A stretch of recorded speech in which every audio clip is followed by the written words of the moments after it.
Day 3 along the Peddars Way and the Norfolk Coast Path National Trail begins at the historic village of Castle Acre, with the day ahead being one of the straightest paths on any long distance walk. After leaving the castle ruins behind, the route follows several miles of country lanes along the line of the original Roman road. The trail joins a track at an Ordnance Survey column and continues to the crossing of the A148. As you continue along the Roman road, there are traces of prehistoric man living in the area, with several burial mounds alongside the path. The Peddars Way continues in a near dead straight line, past the village of Fring, and eventually to the road, which leads the walker into the village of Sedgeford for an overnight stop.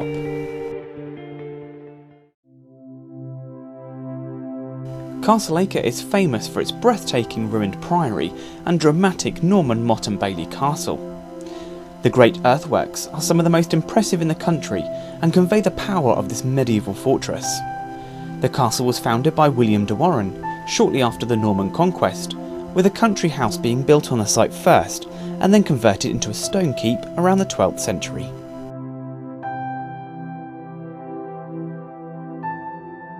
The remains include a large portion of the stone keep with the perimeter wall around most of the site, the layout of the Great Hall in the centre of the bailey, and substantial remains of a 12th century gatehouse on the northwestern side.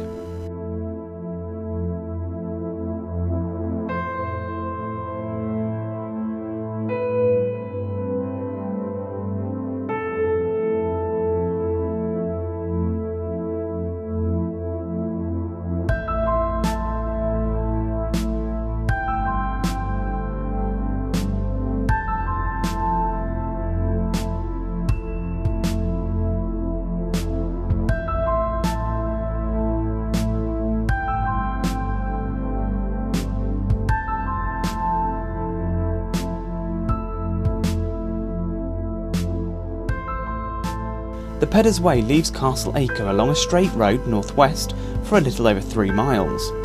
For the first half of the route stays behind the hedge line before the final section along the road itself.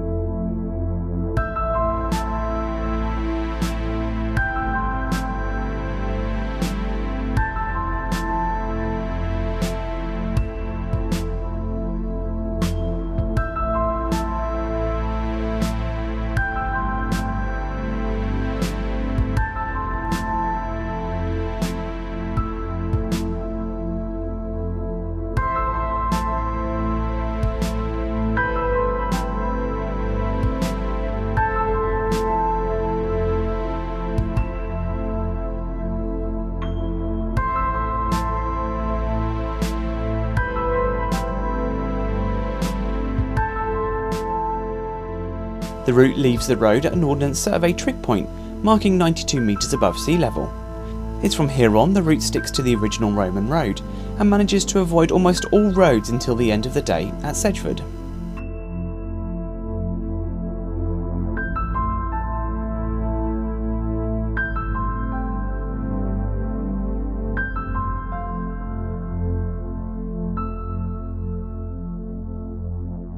The Peddars Way crosses the B1145, which marks one of the possible overnight camping locations just next to the trail. Several other country lanes are crossed as the path continues further northwest, around Great Massingham, and onward to the crossing of the A148, Kings Lynn to Fakenham Road.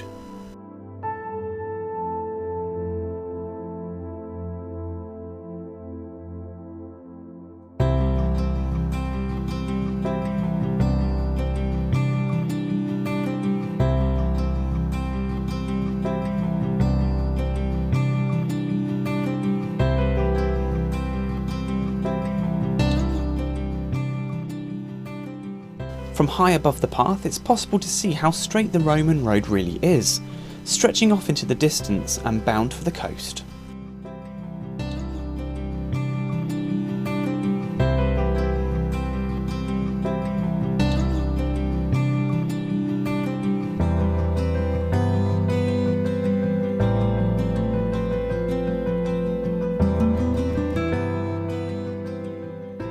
Take care crossing the A148 at Harpley Dams, and it's just after here the route gains about 130 feet in elevation, with hints of ancient people who lived in the area thousands of years ago.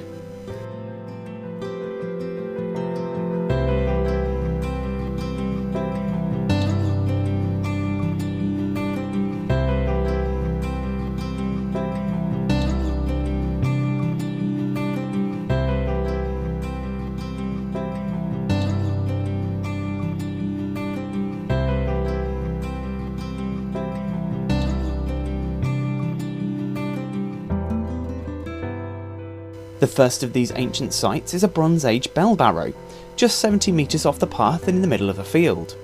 You can just make out a ditch that surrounded an earth platform 1 metre high that was used to bury the dead of ancient Bronze Age man.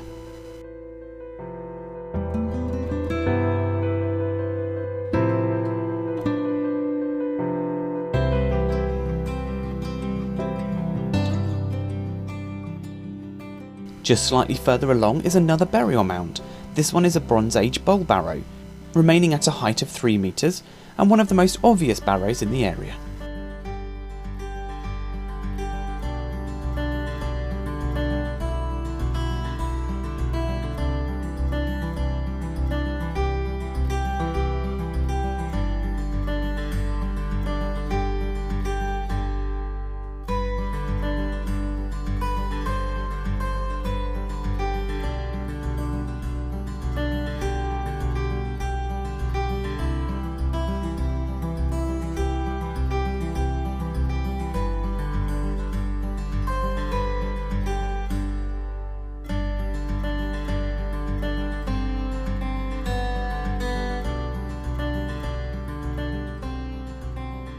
The countryside around this part of northwest Norfolk is vast and open, with broad skies and lovely views. The view back along the Peddars Way shows the Roman road once more, as straight as an arrow and a testament to Roman engineering. Looking forward, and there's an end in sight, with the North Norfolk coast beginning to edge closer with every step.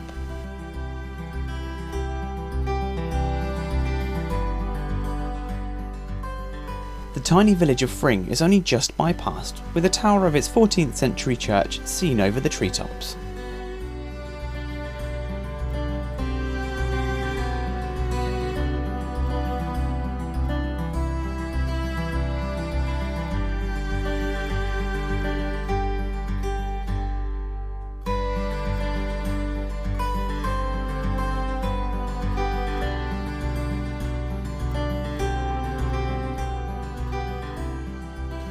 I've headed slightly further north to pick up the B1454 to follow that west into the village of Sedgeford and to my overnight stay at the King William IV pub.